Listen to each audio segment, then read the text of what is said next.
Within view of snow-capped Pikes Peak, out east, it is dry, dusty dry. The drought is devastating the land and lives. We have gone from bad to worse. Seems like every rain goes around us.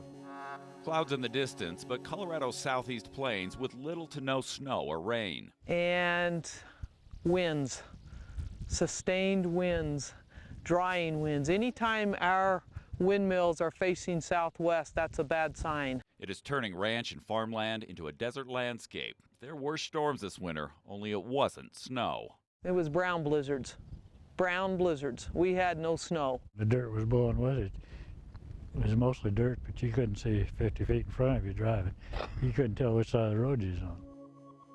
It gives plows plenty of work, pushing piles of dirt off roads. So much blowing dust and dirt, ditches 3 and 4 feet deep are filled. Once flat fields are rippled with dunes. It's that railroad tie there, you stick 5 foot out of the ground, and it's about 2.5 now. Fences seem to shorten as dirt piles up. This gate to a pasture shows what's going on. It was dug out a month ago. Now so much dirt and dust is blown back in, you can't get through it again.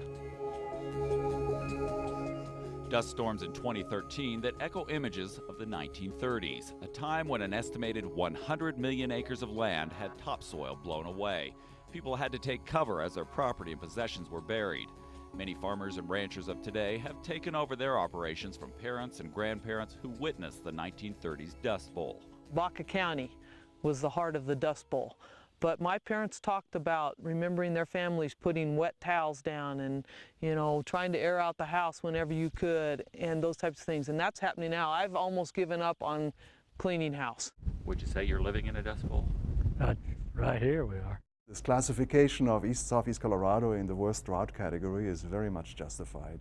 Klaus Wolter with the National Oceanic Atmospheric Administration. He's an expert on drought and sees current comparisons to the 1930s Dust Bowl. He explains the issue perpetuates itself. As soil gets drier, it gets hotter, which then dries the soil even more. There may be small reprieves ahead, but to break the cycle, you want to hear the term El Nino. If you get a few El Nino events, that could make it wet again. You know, this took out grazing ground for the cattle to eat. No water, so fields that should be green for grazing offer almost nothing for cattle to eat. Me and the kids had 400 cows, and we're down to 100 cows now. Reducing herds and supplementing with hay has been the battle plan to fight the drought. Only the war's been going on so long, many ranchers are running out of hay and the money to buy more. That'll get us through May, possibly, and if we don't get any moisture by then, the cattle are gone. There's not a whole lot we can do except, I guess, pray for rain, so it's going to take a lot of it.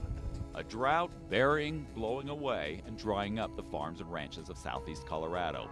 Arguably another Dust Bowl, and that impacts the plates on your dining table. Bill Folsom, News 5.